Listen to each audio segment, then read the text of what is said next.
Hi guys, कैसे हैं आप लोग। तो देखिए, अपन लोग अपना सिविक्स 8th क्लास का चैप्टर सेकेंड पढ़ रहे थे, अंडरस्टैंडिंग सेकुलरिज्म। तो मेनली अपन ने अभी तक चैप्टर में एक एग्जांपल समझा था कि आप अज्यूम करिए आप कोई हिंदू या मुस्लिम कम्युनिटी से बिलोंग करते हैं जो कि यूएस में रह रहे हैं, जहाँ पे क्रिश्चियनिटी फॉलो होती है और आपके पास यूएस की सिटीजनशिप भी है, लेकिन वहाँ पे कोई आपको उनका घर रेंट पे नहीं दे रहा है। ठीक है। और आप जब गए इसके ख़िलाफ़ कंप्लेन करने के लिए, तो उन्होंने आपसे बोला कि अगर आपको ज़्यादा प्रॉब्लम है तो आप इंडिया वापस चले जाइए। ठीक है।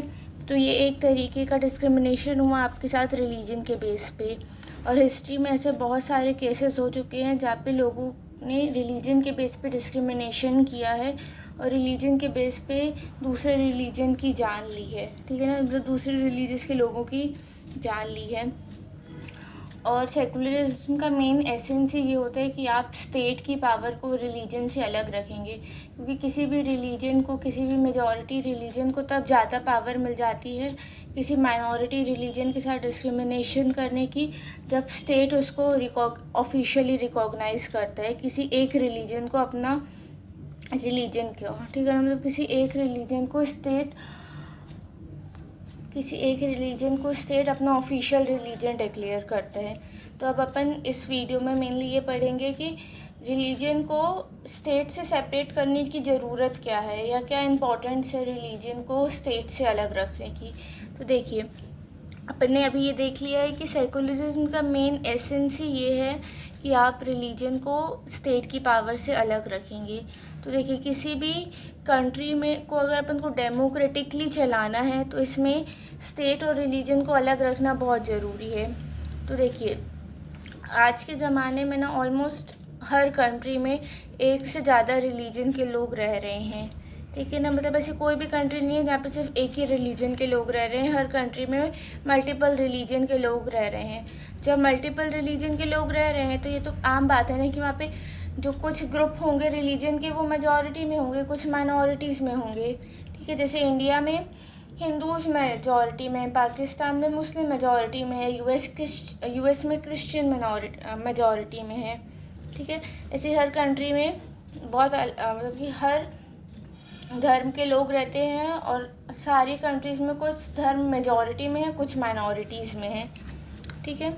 देखिए, अगर जो मेजॉरिटी रिलीजियस ग्रुप हैं किसी भी कंट्री के पास, अगर उनके पास स्टेट की पावर आ गई तो उनके लिए ना बहुत इजी हो जाएगा अपनी पावर का और फाइनेंशियल रिसोर्स को यूज़ करके माइनॉरिटीज़ के ख़िलाफ़ डिस्क्रिमिनेट करना या उनको मारना। ठीक है ना, माइनॉरिटीज़ को किल करना, उनके खिलाफ़ डिस्क्रिमिनेट करना, उनको परसिक्यूट करना मेजॉरिटी के लिए बहुत आसान हो जाएगा अगर उनके पास स्टेट की पावर आ जाएगी।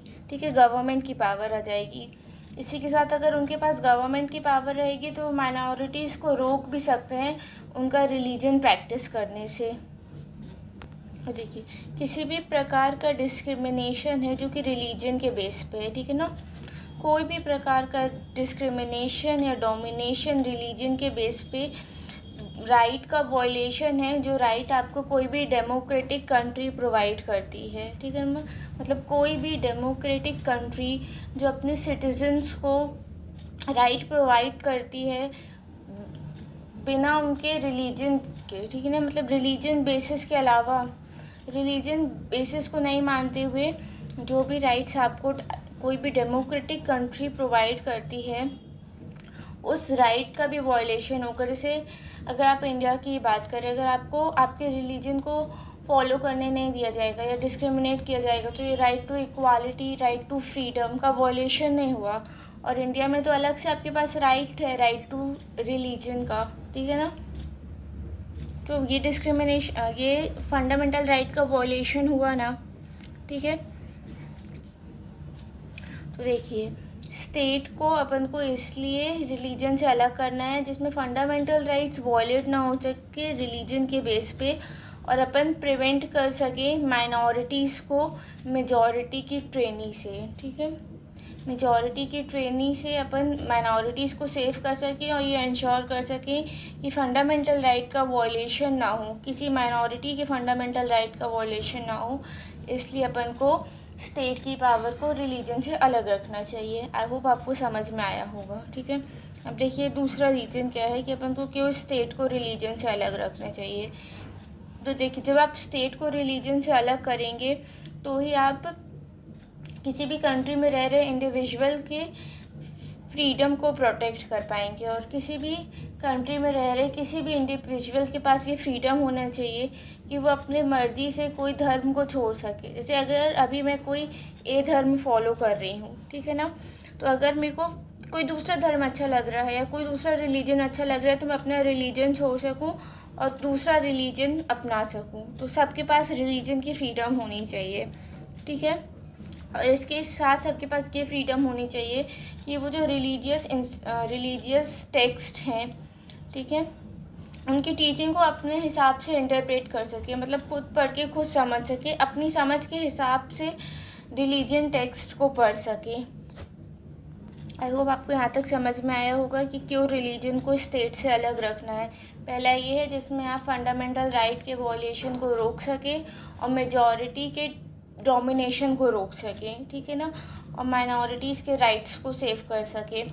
और दूसरा ये था कि आप इंडिविजुअल को ये फ्रीडम प्रोवाइड कर सकें कि वो अपने हिसाब से कोई भी रिलीजन छोड़ सकता है, कोई दूसरा रिलीजन अपना सकता है, और उसके रिलीजन की जितनी भी रिलीजियस टेक्स्ट बुक है या रिलीजियस टीचिंग है वो उसको अपने हिसाब से समझ सके। ठीक है ना, तो इसी का एक एग्जांपल दिया है। तो देखिए, जो अपने इंडिया में हिंदुइज्म में जो अनटचेबिलिटी की प्रैक्टिस होती है, छुआछूत की प्रैक्टिस होती है, तो आपको हो सकता है वो प्रैक्टिस अच्छी नहीं लगती हो, मतलब कि ऑफकोर्स आपको अच्छी नहीं लगती है, ठीक है ना, और आप ये चाहते हैं कि आप उसको रिफॉर्म करें। ठीक है, तो अगर स्टेट की पावर उन हिंदूज़ के पास होगी, मतलब वो हिंदूज़ जो अनटचेबिलिटी को सपोर्ट करते हैं उनके पास स्टेट पावर होगी, उनके पास ज़्यादा पावर है, तो वो आपको ऑफकोर्स आपको चेंज नहीं करने देंगे, क्योंकि वो अनटचेबिलिटी को सपोर्ट करते हैं, तो वो क्यों चेंज करने देंगे, है ना। और आप खुद ही सोचिए, अगर ऐसे कुछ लोग हैं सोसाइटी में जिनके पास बहुत पावर है और वो किसी चीज़ को सपोर्ट कर रहे हैं, तो वो आपको क्यों वो चीज़ बदलने देंगे। ठीक है ना, तो आपके लिए अनटचेबिलिटी को रिफॉर्म करना बहुत बहुत मुश्किल होने वाला है, कोई इजी टास्क नहीं होने वाला है। ठीक है, तो देखिए, भले ही आप उस ग्रुप से बिलोंग करते हैं, मतलब आप भी एक हिंदू हैं और वो जो लोग अनटचेबिलिटी को सपोर्ट कर रहे हैं वो भी हिंदू है, मतलब आपका रिलीजियस बैकग्राउंड सेम है, रिलीजियस ग्रुप सेम है, लेकिन तब भी आपको बहुत सारा रेजिस्टेंस फेस करना पड़ेगा अपने ही कम्युनिटी के लोगों से। ठीक है ना, मतलब आपकी कम्युनिटी के लोग ही आपका साथ नहीं देंगे और आपके खिलाफ जाएंगे किसी भी ऐसी प्रैक्टिस को चेंज करने के लिए जिनको वो सपोर्ट कर रहे हैं। ठीक है, तो देखिए, ऐसे मेंबर्स जिनके पास स्टेट पावर का कंट्रोल है वो तो यही कहेंगे ना कि अनटचेबिलिटी का सिर्फ एक ही इंटरप्रिटेशन है, हिंदुइज्म का एक ही इंटरप्रिटेशन है कि अनटचेबिलिटी सही है। ठीक है, और आपके पास फ्रीडम नहीं होगी अब हिंदू टेक्स्ट पढ़ने की और अनटचेबिलिटी में क्या दिया है अनटचेबिलिटी के बारे में हिंदू टेक्स्ट में उसको समझने की। ठीक है ना, उन्होंने कह दिया कि नहीं, हमने टेक्स्ट पढ़ा है, हमने वेद पढ़े हैं, हमको पता है ऐसा होता है, हमारे पास पावर है इसलिए ऐसा होता ही है, और उन्होंने आपको कोई राइट नहीं दिया कि आप जाएं, आप रीड करें और अपने इंटरप्रिटेशन के हिसाब से अपनी राय बना सकें। तो देखिए, ये डिस्क्रिमिनेशन होगा ना। ठीक है ना, इसलिए बहुत ज़रूरी है आप स्टेट की पावर को रिलीजन से अलग रखें, जिसमें स्टेट कोई भी मेजॉरिटी उस पावर का यूज़ करके डिस्क्रिमिनेशन ना कर सके। आई होप आपको यहाँ तक समझ में आया होगा। Thank you for watching. आगे का चैप्टर अपन नेक्स्ट वीडियो में डिस्कस करेंगे। Thank you.